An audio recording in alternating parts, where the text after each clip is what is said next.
नमस्कार दोस्तों, सौम्य education YouTube channel में आप सभी का स्वागत है। साथियों, जैसा कि आप स्क्रीन पर देख रहे हैं, आज हम लोग पढ़ेंगे कक्षा 9वीं का गणित। इकाई 2 बीजगणित है। बीजगणित के अंतर्गत वास्तविक संख्या और वास्तविक संख्या के जो भाग हैं, परिमेय और अपरिमेय संख्या, आज हम लोग देखेंगे। ठीक है, रियल नंबर के अंतर्गत रेशनल नंबर और इरेशनल नंबर आज पढ़ेंगे। तो इसको पढ़ने से पहले थोड़ा सा रिवाइज करते हैं। पिछले क्लास में हमने कुछ जो थ्योरी बताया था, जो परिभाषाएं आपको अवगत कराया था, उसको थोड़ा सा रिवाइज करते हैं। तो चलिए देखते हैं। सबसे पहला होता है प्राकृत संख्या। ठीक है, सरसरी तौर पे देखेंगे और आप सबको पता होगा, बट थोड़ा सा इसको रिवाइज करना जरूरी है। प्राकृत संख्या गणना के लिए जिन संख्याओं का उपयोग किया जाता है उसे प्राकृत संख्या कहते हैं। इसे कैपिटल एन से प्रदर्शित किया जाता है, अर्थात इन्हें गणन संख्या या धन पूर्णांक भी कहते हैं। ठीक है, जैसा आप देख रहे हैं, एन बराबर क्या है, 1 से शुरू होकर के अनंत तक जा रहा है, इसको अपन प्राकृत संख्या कहते हैं। ठीक है, धन पूर्णांक, इसमें माइनस चिन्ह नहीं है, सभी क्या है, धनात्मक है, इसलिए इसे धन पूर्णांक भी कहते हैं। इसे कैपिटल एन से प्रदर्शित किया जाता है। ठीक है, ये तो था प्राकृत संख्या। इसका और डिटेल पिछले क्लास में मैंने बताया था, उसको भी आप देख सकते हैं। चलिए अगला देखते हैं, पूर्ण संख्या। ठीक है, प्राकृत संख्या में शून्य को शामिल कर लेने से वह पूर्ण संख्या बन जाती है। इसे W से प्रकट करते हैं, अर्थात W बराबर 0, 1, 2, 3, 4, 5 है। ठीक है, अब क्या है, जो प्राकृत संख्या था n बराबर क्या देखे थे अपन, 1 से लेकर के अनंत तक। इसमें यदि 0 को शामिल कर दिया जाए, ठीक है, 0 को भी अपन क्या करते हैं, शामिल कर देते हैं, तो वह क्या है, पूर्ण संख्या बन जाता है। इसे कैपिटल W से प्रकट करते हैं। ठीक है, चलिए अगला देखते हैं, पूर्णांक संख्या। ठीक है, अब देखो, प्राकृत संख्या शून्य और ऋणात्मक संख्याओं को पूर्णांक संख्या कहते हैं। अब देखो, अपन क्या है, पूर्ण संख्या प्राकृत संख्या क्या है, 1 से लेकर के देखे थे, 1, 2, 3 ऐसे करके अनंत तक। ठीक है, फिर इसमें 0 को शामिल किए तो वह पूर्ण संख्या बना। अब इसमें माइनस को भी शामिल कर रहे हैं तो वह क्या बन गया, पूर्णांक संख्या। ठीक है ना, जैसा कि परिभाषा में दिया है, प्राकृत संख्या शून्य और ऋणात्मक संख्याओं को पूर्णांक संख्या कहते हैं। इसे Z से प्रदर्शित किया जाता है। ठीक है, Z बराबर माइनस से शुरू होकर के प्लस तक जा रहा है। ठीक, चलिए अगला देखते हैं, परिमेय संख्या। ऐसी संख्या जिसे P/Q के रूप में व्यक्त किया जा सके उसे परिमेय संख्या कहते हैं, जहां PQ पूर्णांक है तथा Q नॉट इक्वल टू 0। ठीक है, Q क्या है, 0 नहीं हो सकता, इसे कैपिटल Q से दर्शाते हैं। ठीक है, अब देखो, कोई बटा के रूप में रहे, जैसे 1/2, 1/5, 3/7, तो ये सब क्या है, परिमेय संख्या है। ठीक है, ये सब क्या कहलाएगा, परिमेय संख्या कहलाएगा, जिसका हर, ठीक है, जैसे P/Q लेते हैं तो ये क्या है, अंश है और ये क्या है, हर है। तो Q नॉट इक्वल टू 0, हर कभी भी 0 नहीं हो सकता। हर क्या है, 0 के बराबर नहीं हो सकता। अगर 0 हो गया तो वह परिमेय संख्या नहीं कहलाएगा। ठीक है, इसे कैपिटल Q से प्रदर्शित किया जाता है। चलिए अगला देखते हैं, संख्या रेखा। ठीक है, संख्या रेखा के बारे में मैं पहले भी बता चुका हूं। इस प्रकार एक रेखाखंड लेते हैं, ये 0 से इधर 1, 2, 3, 4 ऐसे ये क्या है, रहता है, और 0 से इस तरफ माइनस में रहता है। ठीक है, इसे ही अपन क्या कहेंगे, संख्या रेखा कहेंगे। ये क्या कहलाएगा, संख्या रेखा। ठीक है, इसके बारे में भी मैंने पहले क्लास में अच्छे से समझाया हुआ है, उसको भी आप देख सकते हैं। अब देखो, यहाँ देखते हैं संख्या रेखा। प्रत्येक परिमेय संख्या को संख्या रेखा के एक बिंदु 0 के द्वारा निरूपित किया जाता है। बिंदु 0 से समान दूरी पर दाईं ओर 1, 2, 3 और बाईं ओर -1, 2, 3 लिखते हैं। ठीक है, तो ये क्या है, संख्या रेखा कहलाता है। अगला देखते हैं दो परिमेय संख्याओं के बीच अन्य परिमेय संख्या। अब कोई दो परिमेय संख्या है, जैसे 1 और 3 लेते हैं, ठीक है, 1 व 3 के बीच की परिमेय संख्या, ठीक है, कि बीच की परिमेय संख्या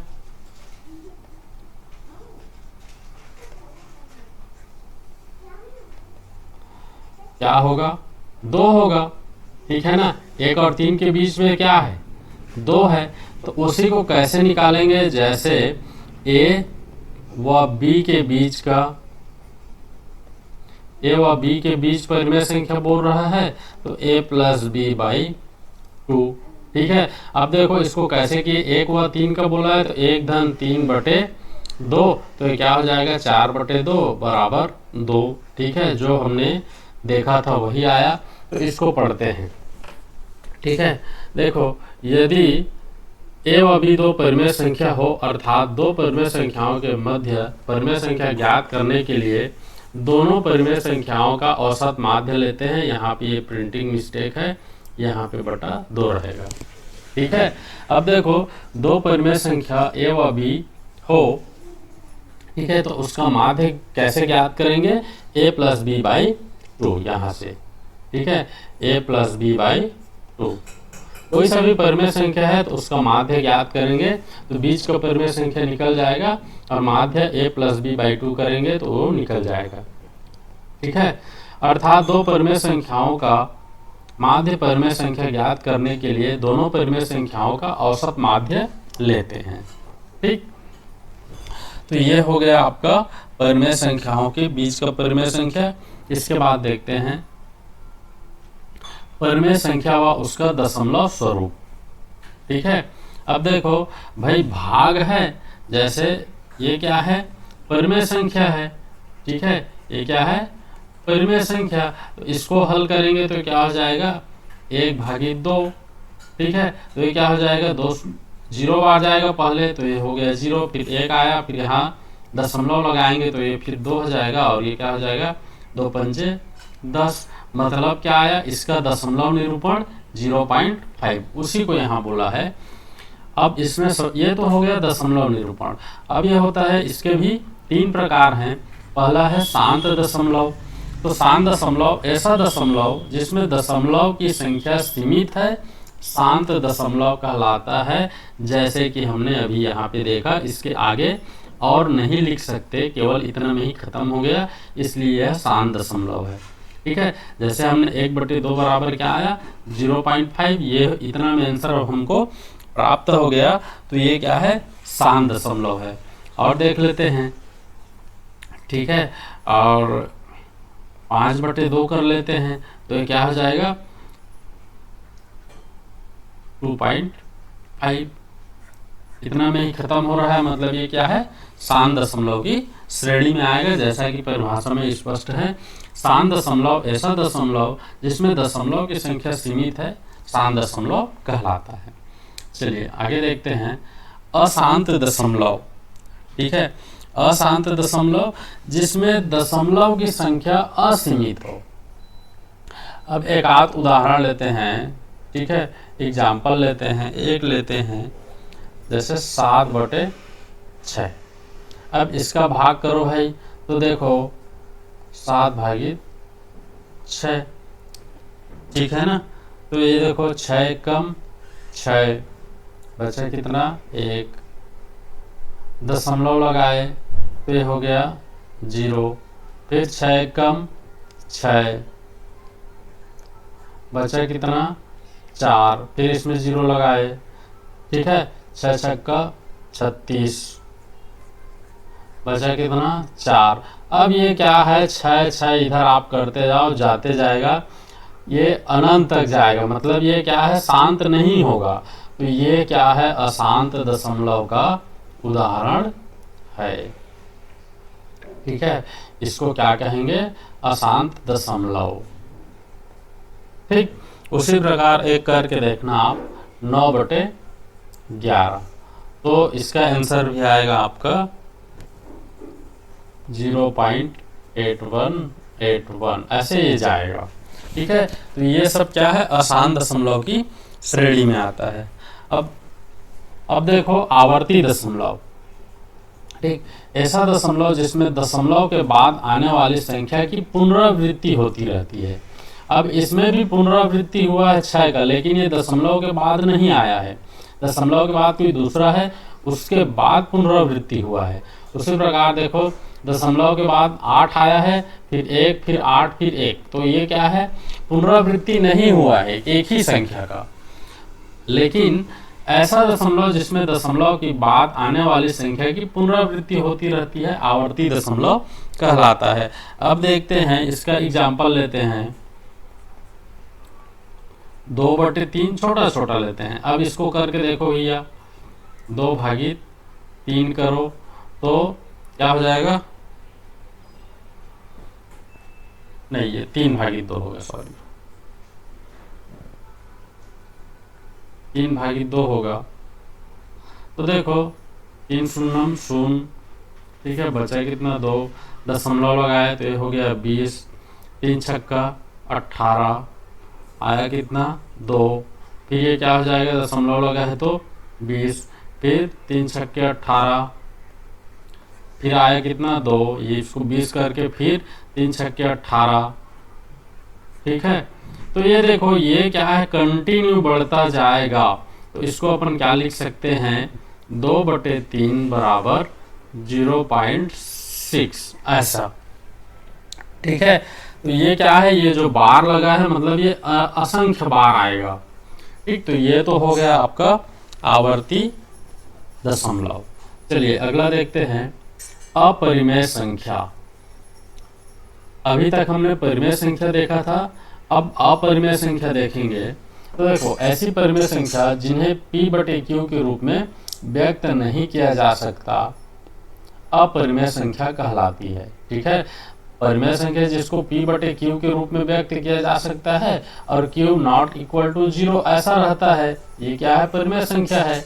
लेकिन जिसको p/q के रूप में व्यक्त नहीं किया जा सकता, ठीक है, p/q के रूप में व्यक्त नहीं किया जा सकता, उसे अपरिमेय संख्या कहते हैं।